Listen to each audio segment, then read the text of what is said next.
Hi, my name is Olga and I explore unusual places in California that not many people are aware of. Today I'm out in the Colorado desert near the small town of Blythe, and what looks like empty land is actually a giant open-air storybook.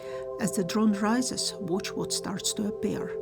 These huge shapes on the desert floor are called the Blythe Intaglios, ancient geoglyphs made by people who lived along the lower Colorado River. From ground level, you can stand right beside them and still miss them. But from above, they suddenly make sense. And that's part of what makes this place feel so magical. It's like the desert is keeping a secret until you get the right perspective. When you are seeing now is a human figure more than 100 feet tall. Its arms are stretched outward, the head points south, and the feet angle out to the sides. Nearby are other figures, animals and a spiral form. Some interpretations describe a mountain lion, and beneath is an elaborate spiral that some people compare to a coiled snake. So, how were they made? An intaglio is basically the opposite of drawing on the top of the ground. It's created by scraping away the darker desert stones, called desert pavement, to reveal the lighter soil underneath. And in some places the surface was also tamped down, probably after rain, when the soil was softer. The result is a faint but intentional contrast, lines and shapes that can last a very long time in a dry climate, so long as people don't damage them. Now, here is the part that always blows my mind. Imagine planning something this big without being able to see it from the air. You'd need careful measuring, teamwork, and a shared understanding of the design. Maybe even specific roads you walked to trace the outline. This wasn't a casual activity. This is something important. The exact age of Blythe Intaglios is still debated, but many archaeologists believe they were created by Native American peoples connected to this region, often associated with ancestors of the Mojave and Quechan communities. And what matters most of this? For Native communities, these figures are not just old art. They are part of a living cultural landscape.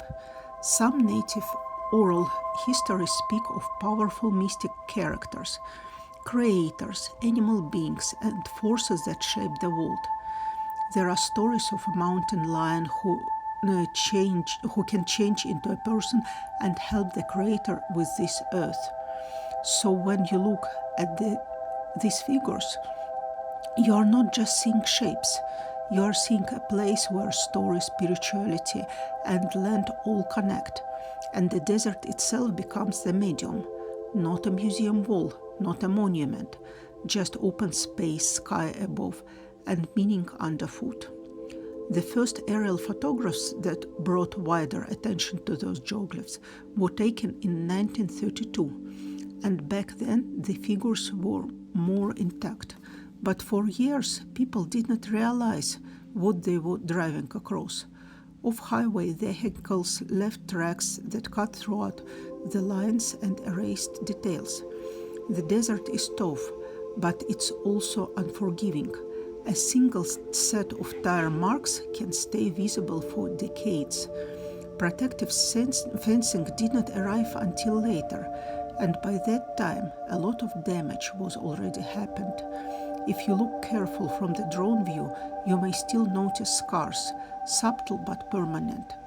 It's a reminder that this kind of heritage is incredibly fragile, even when it's made from something as hardy as desert ground. Today, the Blythe Intaglios are protected under the federal law. This area is managed to protect cultural resources, and the site is recognized as historically significant. But protection is more than signs and fences. It also depends on how we behave when we visit places like this, because it isn't just about preserving lines in the dirt. It's about respecting people and respecting the idea that California's history did not begin with missions or the gold rush. It stretches back thousands of years, and sometimes the clearest evidence is right here on the land itself.